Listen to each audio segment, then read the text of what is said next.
Salam dostlar, bu günlərim sizlərlə beraber bir söz deyip gedəcəm. 30 beğeni eləməyi unutmayın. 12 beğenide bir bilgimi sizden paylaşacağım. Neyse.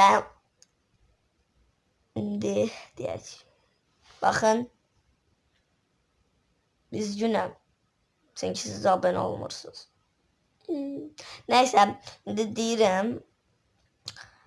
Ümid edirəm ki 18 aboneye çatarıq ən birinci. Like atıp abone olmağı unutmayın.